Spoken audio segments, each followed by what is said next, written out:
what's happened in the last video. That's the spirit. And here is more MrDudeManSir.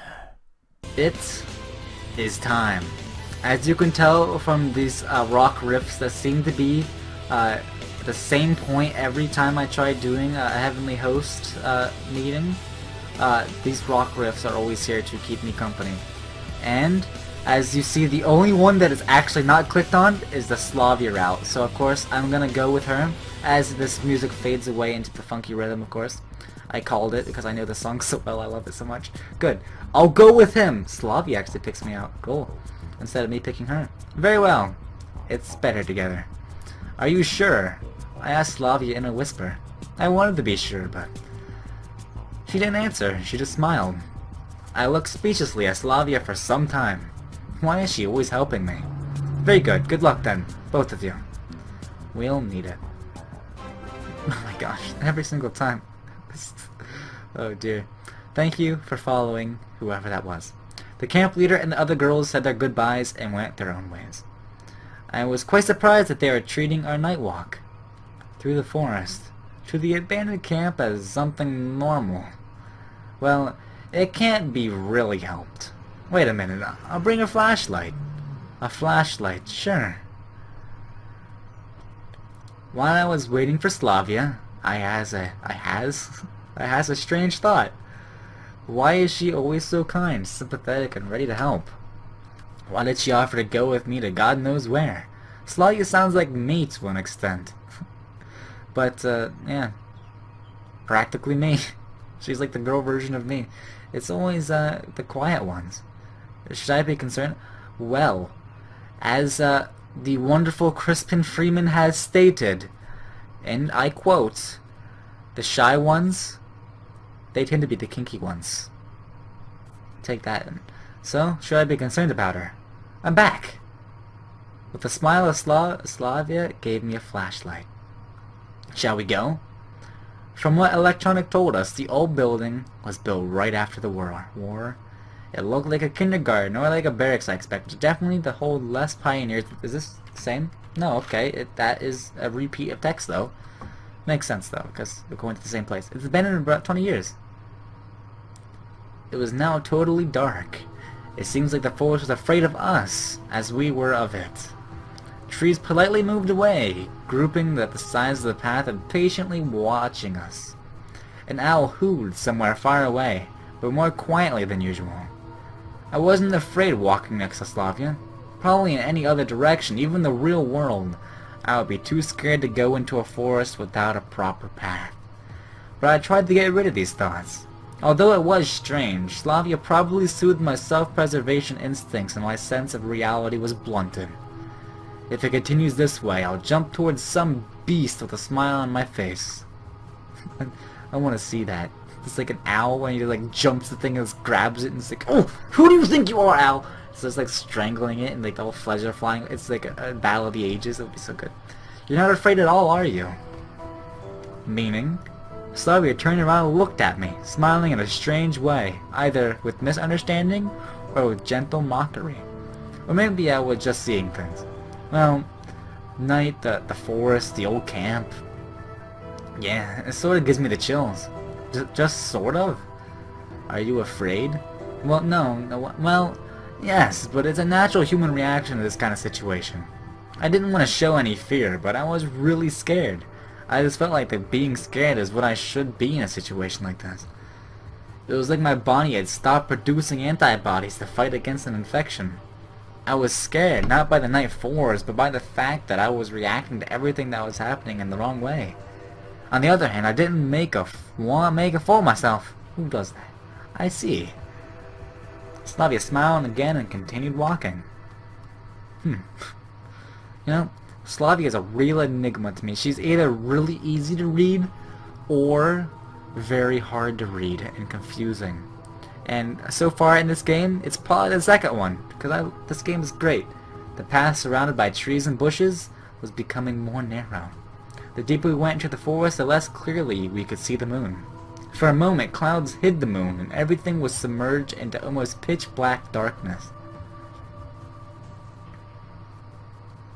I closed my eyes tight, and when I opened them, the moon had taken its place again and painted the world in the bright white colors of its night shroud.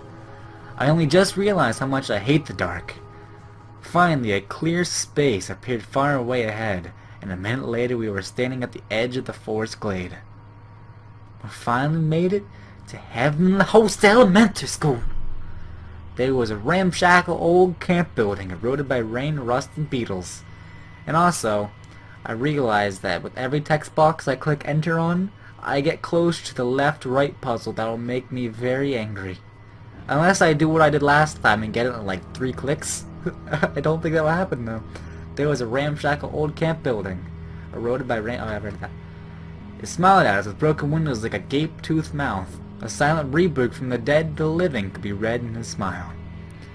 A cemetery fog clouded the whole glade, so ghosts, ghouls, zombies, devils, and other evil entities seemed to loom from the haze. This sight was enough to give an average person a heart attack, or at least a panic attack. If Slavy hadn't taken my hand, I surely wouldn't have been able to stand it. You see, this is a reason why some tsunderes are angry, like make me a little bit angry, is because Slavia already is holding hands with Semyon, though Alyssa in the last round was like definitely not wanting to hold my hand whatsoever. She was a complete tsundere. But for most of the time, most part, I enjoy a good tsundere. They just annoy me sometimes. Okay, good. Good. Yes, it won't be as scary this way. She smiled. I couldn't say anything else, just grasped her hand tightly. What am I even doing here? Looking for Shurik at night in the forest? Here? How could I ever agree? There's not a single normal person who would. But the world around me can't be really called normal, can it? I tried to persuade myself that I was finding answers and that it can't really get any worse. To be honest, nothing bad had actually happened to me during the last 4 hours and days in this camp. It's a little bit bigger than hours. Besides, I had no special reason to think that something bad would happen. Maybe it's just the way the world works. People can't live without adventures. Shall we go? Oh, well, yeah, I guess. No, we didn't make a move. Slavia seemed to be waiting for me to take the first step, but I had just enough courage to stand still without running away. Oh, hey, look. It like, got brighter. That was great.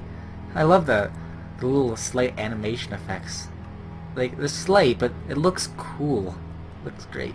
The moon showed up from behind the clouds again and lit up the old camp building. Now it less looked like a tomb, but all dead pictures of my imagination grew real. The visions of ghosts became more focused. The wailing of the wind, the grass rustling got clearer.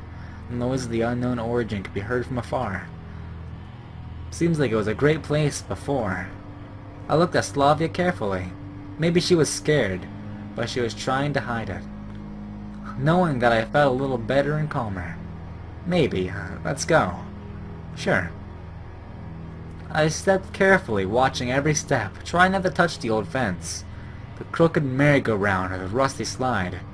In some places the grass was waist-high, so any wrong move could lead to broken legs or hands. At last, we came to the entrance and I pointed my flashlight inside. The darkness that looked back at me was much scarier than the views outside. At least the moon shone brightly there. I gathered up all my courage and crossed the threshold. Inside the old camp building looked like a kindergarten from my childhood. The layout of the interior, even the rotten furniture was similar. Well, I shivered, picking out more and more remains of the joy of children long gone with a flashlight. Oh dear, look at that face. I've only seen that like a few times in the past. Now Slavia is genuinely creeped out. Slavia was not only holding my hand now, but embracing it, firmly pressing herself against me. However, I didn't sense the fear in her voice. I wondered whether it was a good idea to come here in the middle of the night. Perhaps not. Shall we go back then? No! What about Shurik? God save him! Do it! She said in a genuine astonishment. Well, Shurik, why did he even come here in the first place? Maybe he isn't even here. Where else could he be? I don't know, eaten by wolves, of course. But as Semyon said earlier, he is ready to jump on a wolf or any sort of animal or beast and just completely get eaten probably. But he wants to punch them in the face and like be the king of wolves. Great. Don't say that. He's alive. He's just a little bit insane with a crowbar and stuff. He's all fine. Slavia frowned and stepped away from me. I was already so used to being with her that I was slightly upset by her reproach. Well, okay. Let's assume that there are no wolves. Though you can never be sure. Well, since we're here, let's search. Going into a hatch? No, we're seeing all kinds of playrooms, bedrooms, canteen, kitchen, and toilets. I even looked into the closet, which was choked with empty, decayed cardboard boxes. Look. When we returned to the place we started from, Slavia picked up something from the door and gave it to me. It was an old doll with torn, frayed threads, missing a hand. You know, out of all the spelling errors that one can make, the most annoying to me, at least, is when you mix up a and an. It just sounds so bad. And hand. And hand. Just let that sink in for a bit. Missing a hand. And an eye. Faded from damp. So what? I pity it. What? This doll? Yeah. Why would you pity it? Someone played with her, then just threw her away and forgot about her. She's been here all alone all these years, in the rain and in the cold. I couldn't really tell if Slavia was serious or not. I don't think this is the time to be thinking about such things, though. On the other hand, what would be the proper time for that? Slavia looked really upset. Yeah, maybe. I took the doll and examined it. Remember how I once found a stuffed lion the same way that Slavia has found this doll? I took him home, washed him, and was careful with him as the other toys, even though he was long past the retirement age. You should give it to Olyana. Yeah, that would be great. Slavia laughed. Suddenly, the wind howled from down the passage, singing up some kind of eerie tune. The light flashed, and I instinctively jumped, caught my leg on something, and tumbled to the floor. Are you alright? Did you die? Slavia ran over to me and helped me get up. Well, I died a bit, more or less. I tripped on the trap door. Strange that we hadn't noticed it already. The door around the door, the dirt, was cleared. It seemed like it was open not too long ago. We're not going down there, are we? I asked, trying to preempt Slavia's suggestion. She only gave me a sad glance, which means we're going down there, of course. We gotta get those left, right buttons going up, I guess. Come on. Are we playing at diggers now? I moaned while lifting the hatch over quite an effort. My common sense is crying out, telling me I shouldn't do this, but contrarily, my logic suggested that if this world wanted to kill me, I'd already be dead. But it's only because of Slavia. Otherwise, there's no way I'll get down there.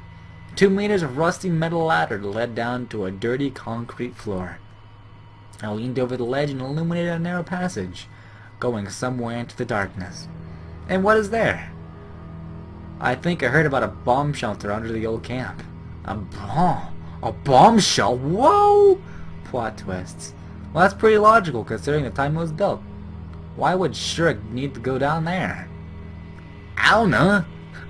Maybe he fell in one of those the traps in the middle of the forest like Alyssa and did in the other reality. If that's what you can call it. Of course, it wasn't necessarily him who opened the hatch, and it's obvious that someone had opened it just recently. But who would be more likely to get the idea of going down there than a mad inventor?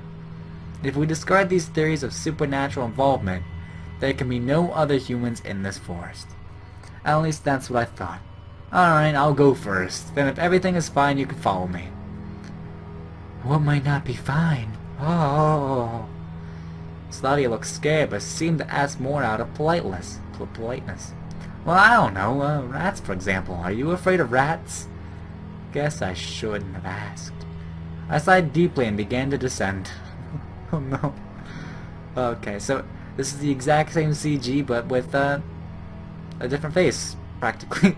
So like the other three, we advance slowly, holding hands. Again, it looks exactly like the Alyssa one. Well, I wouldn't expect, you know, Mrs. Slavia here to be like, I don't like you, but why would you hold out your hand and stuff like that. I would expect her to be more of like, oh, it's impolite to hold out people's. Why don't? But we're not going steady yet, man. We can't hold hands or something like that. I don't know. I have a weird mind. In the pitch darkness, the flashlight was not helping much. Only occasionally it would illuminate pieces of old newspapers and scrap metal lying here and there. Suddenly it began to feel as if walls and the ceiling covered in endless twisting cords were pressing in on me, as if the passage was getting narrower. I spread my arms, trying to measure the passage's width. Are we still far off? Asked Slavia sadly. Far from where? I have no clue. Alright. Just then, a massive metal door appeared before me as if from nowhere. Oh. Cried Slavia softly.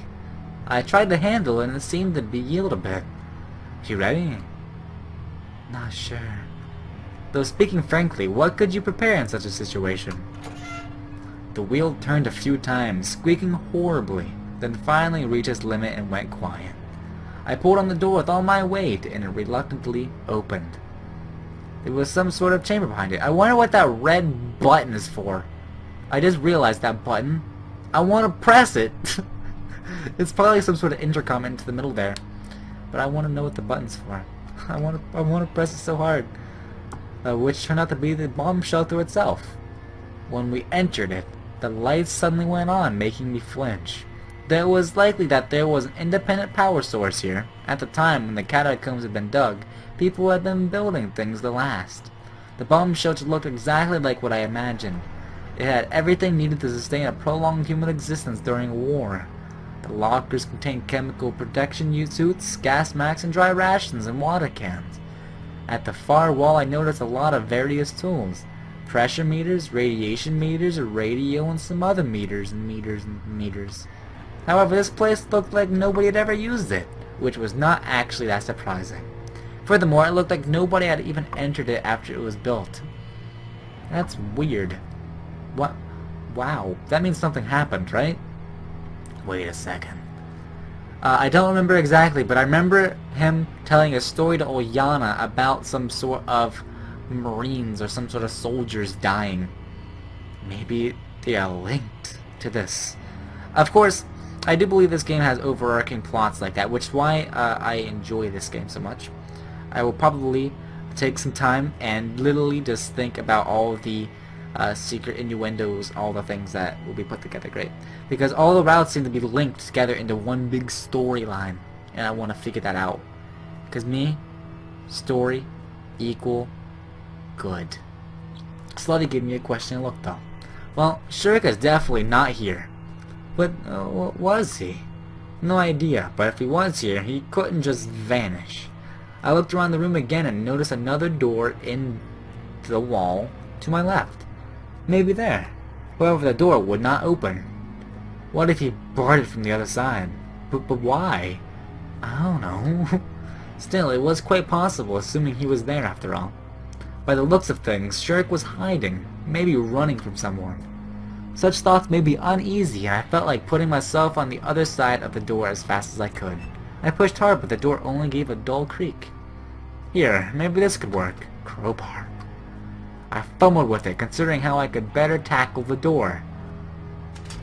Let's give it a try. He just like smacks on the side of the door. Oh no, he topples the entire thing. Good. Using all my strength, I managed to pull the door off its hinges, and it crashed onto the floor.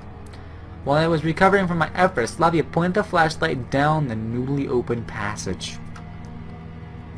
There was a corridor here, just the same as the previous one. Jeez, this place is a maze! Shall we go? Hold on. I sat down on a bunk, took a dusty pillowcase off of a pillow, and wiped my forehead. Let me catch my breath. Slavia sat down next to me and began to study the details of the floor tile patterns. Better turn off the flashlight for now. Yeah, you gotta save it because we might die in here if it goes out and stuff. It would be really bad if it died. It would be like that one route all over again. She blushed slightly and clicked the switch off. It's just plain creepy. I caught myself thinking that I have not been treating these events as real for the last half hour, as if they had not been happening to me, as if they were just a dream. Just like back then, 4 days ago, in the first minutes after I found myself here. Yes, lately I might have started getting used to this world, this reality, as it's become reality for me. And that feeling deep in my soul that I had to find an exit was not so acute anymore. But now again, in a blink of an eye, the forest, the old camp, the bomb shelter. There was absolutely nothing supernatural about any of it, but neither of it was anything normal, like anything from my previous life. Yes, agreed Slavia. I forget what the question even was, because I rambled in my mind for like at least 5 text boxes. It was so weird. Don't you find any of this strange? What exactly? Well, the fact that we are sitting here, just you and me, in the night. Wouldn't it be normal in such a situation instead of to wait till morning and call the police? Yeah, I guess so. She replied thoughtfully. Of course I almost volunteered. I shouldn't have. Well, almost isn't quite right, but still. But you just wanted help. If Shurik is here, we should find him as soon as possible. At this rate, we'll be the only ones they're looking for. You know, he did manage to get lost here. Slavia looked frustrated. Alright, I didn't mean anything like that. Maybe he's not here. Maybe he actually went back to the camp a long time ago. Yes, maybe. But we should still check, right? Of course, you better believe it, big boy. Slavia got up and held out her hand to me. It seemed she wasn't afraid as me. I was already tired of being scared myself, and now only wanted all of this to end as soon as possible. Corridor time. This is the corridor that was identical to the other one which we came through next to the bomb shelter. I was walking at a slow pace, carefully watching the floor and checking from time to time whether the passage was getting narrower. Look. It's this again. Oh no. Oh no. Please no. No. Please, no. I don't want to just do it. Not today. I will let my dreams be dreams. Don't do it. Don't do this! Slavia held my hand tighter and pointed at the breach in the middle of the tunnel. It was wide enough for a man to climb through or to fall down. Maybe. I pointed the light down, but there seemed to be nothing but ground at the bottom. I think we should check this out. The hole was shallow enough for us to climb out afterwards, so at first sight there was nothing to be afraid of. Except for the endless left-right combos you have to do until you get home, which is annoying. I climbed down carefully to help Slavia. We found ourselves in some kind of mine. Whose is it? Whose mine is it? Is it mine? That's terrible. The walls and ceiling were reinforced by wooden beams, and rails stretched out into the distance. Here and there, the earth pressing down against the fragile design broke through the boards, which are rotting with age. It made the whole structure look a bit unreliable. Where do you think we are? Don't know. Some kind of mine. What could they have mined here? Coal, perhaps? Perhaps. We started to advance slowly. Stones would treacherously shift under our feet now and then. The beam coming from the flashlight trembled and jumped from one wall to the other, often casting shapeless shadows which disappeared as soon as the light was pointed at them. It's scarier than here than above. Oh, you haven't even got to the scary part, Slavia. You haven't even got to the scary left-right combos! Guess so. The further we went, the stronger my confidence became that Shurik had absolutely nothing to do with this place. He couldn't have been taken by a chupacabra, could he? Alright, we can't rule out that possibility either. Oh dear. Oh no. Oh, it is time. Where do we go now? I don't know! It's just we go left, we go right, we go, wow, no! Nowhere to go, know where Shurik was, not even where we were here. But what if we get lost? We're gonna mark it. Gonna mark it so we'll come right back to it over and over again. Gonna do it! Good! Slav is out, so which way? Oh no. Oh no! It's here! Oh boy. Oh! Yes! Oh yes! I did it. I feel I'm doing some sort of weird motion with my arms right now because I'm so happy. I did it. It only took me like 20 clicks. I made it to the wooden door that my flashlight is lighting up. It is great. My mouse is like, I'm gonna spam circle over this door because I'm so happy. Like I'm spamming over this lanterns now, over this bucket. I'm just gonna go over top of the lights. Everything now. I'm so happy. I am so happy right now. It's great. Enter. Well, at least that's something. To tell the truth, I was so tired of wandering around his mind that I had completely stopped thinking about Shurik. I only wanted to find an exit as soon as possible. What's behind it? We're just about to find out. Oh. Apparently the wording here says something about Lena. I forget exactly what it said. But a man that knows his things told me that this lettering says something about Lena. Probably something bad about Lena, if I remember correctly. And of course, there's a signature angel guy that looks very kawaii and stuff. Past the door, there was a small chamber, which looked like either a utility room of a boiler house or like one of a bomb shelter's rooms. The floor was littered with empty bottles, and the walls were painted with a mess of graffiti, which meant that other people had more than one visited this place before us. So, if that's already there, and that says Lena, that says something about Lena, right? That means it's either Shurik did it, which would be fine. It would make a bit of sense, or someone else did it. And who would write that if someone else did it?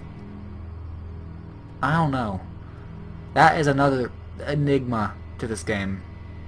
Especially, I would want that to be translated, right? That would be great. At least just have some sort of floating words above it, because that's a big deal. For the casual people who just play this game, that's not a very big deal. But for me, who like to delve into the deep analogies and everything, that is a big deal. Of course. Okay. Great. Although from the looks of things, they had done so rather long ago. Oh boy! That's even bigger details! So this was a long time ago, back during the time around when this thing was probably made, right? So why 20 years ago would someone write something about Lena on a wall? Right here. Why? These things just keep compiling questions. I was running the flashlight's beam around the room, trying to check every part of it, when suddenly... Oh, hey! How are you? Does your thumb taste good? Good. I found Shurik curled up in a corner. Shurik! Cried Slavia. I probably should do that in like some sort of exasperated girl's voice, like, Shurik! Oh! However, it looked as if he was not paying any attention to us. Here you are! We've been waiting for you all night! Why in the world did you come here? Shurik looked up at me with hazy, unseeing eyes. And who are you? What do you mean, who are you? Get up, let's go! I'm not going anywhere with you. Shurik turned away and stared into the darkness yet again. You want to trick me again? You make me go in circles through the tunnels, won't you?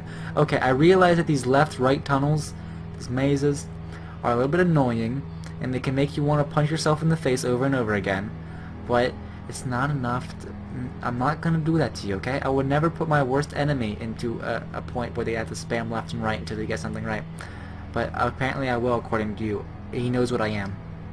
Shurik's voice turned into an infernal whisper. Oh, look, I got his voice perfect as well. I had like a whisper as well. That's great. Cut this nonsense out already! I wanted to approach him and pull him upright, but Slavia stopped me. He's not quite himself. Well, I'm not quite myself either. You wanted to hear all night. You sure won't be quite yourself. She shook her head reproachfully and slowly went up to Shurik while carefully staying in the light. Hey, it's alright. It's me, Slavia. For realsies? Shurik looked at her and immediately... What? What? Whoa!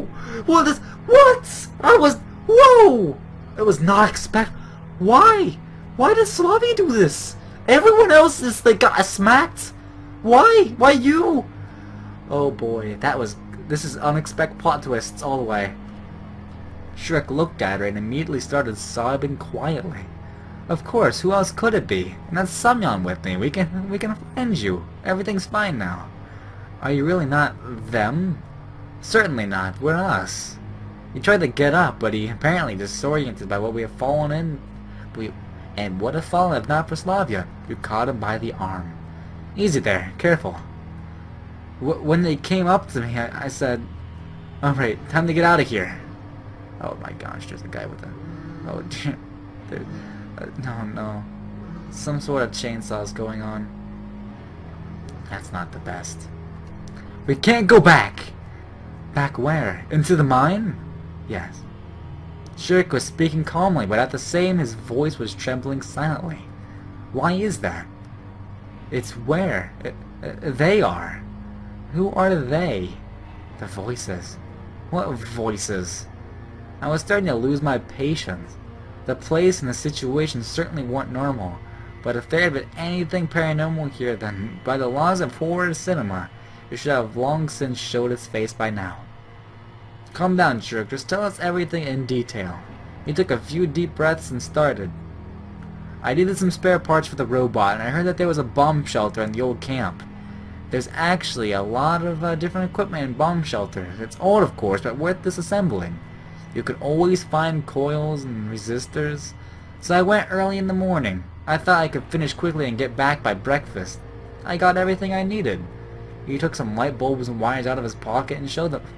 You kept light bulb in your pocket? Do you know how dangerous that is? But then up there in the bomb shelter, I heard some sounds from behind the door. Something like moans or wailing. At first I got scared, but then I thought that a person could be in danger, so I went there. And here was this mine, the dang maze. I got completely lost, and the voices were always telling me something. Sometimes shouting, sometimes whispering. I can't even make out the words. He was ready to burst into tears, but Slavia patted him gently on the head, and Shurik continued. Anyway, I found this room. At least here you can't hear them. So you decided to sit and wait for a rescue, like in a B film. I asked sarcastically. Slavia shot an angry glance at me. Look at those eyes. That is definitely an angry glance. Well, in any case, it's time to get out if there are no objections. Come. I know... You know a shortcut. You know a Why? If you knew the way out, why would you just leave? A shortcut? Yeah, you know, I walked all over this place. Alright. Okay. What? That doesn't make... Why would you rather sit there and wait for a rescue that you did not need instead of just leaving? I don't know. Shurik did not lie, though. He absolutely knew the exit. Indeed, after wandering for just about 2 minutes in the mine, we found ourselves under the grate, through which we could see the sky. Then why didn't... Yeah! Exactly! Try it, you'll see. I pulled myself up and pulled the grate a few times. It's true, you can't break it just like that. Gotta use something heavy. I looked down at Slavia and Shurik. Try the flashlight, maybe. The flashlight.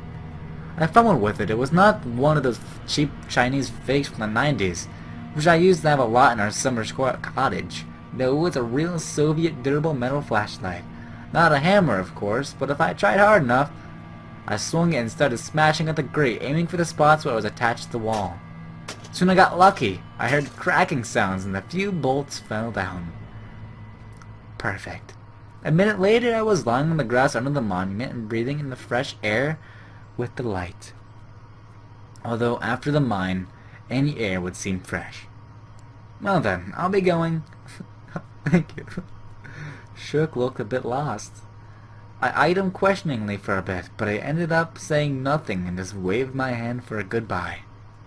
After all, I had neither the strength nor the will to talk to him. And what would I say to him? Scolding him is no use, and the same probably goes for trying to learn anything. What a night. Slavia was sitting next to me and looking dreamily at the moon. Right so. If someone just told me a week ago that I would go to a pioneer camp and would even have to crawl through bomb shelters. But it was fun. In a way, I guess. There was indeed something amusing about all this. But there was also something strange. During the last few hours, absolutely anything could have happened to me. But in the end, nothing at all happened. In a couple of years, I would probably remember that this is just a funny incident from childhood. if I live that long.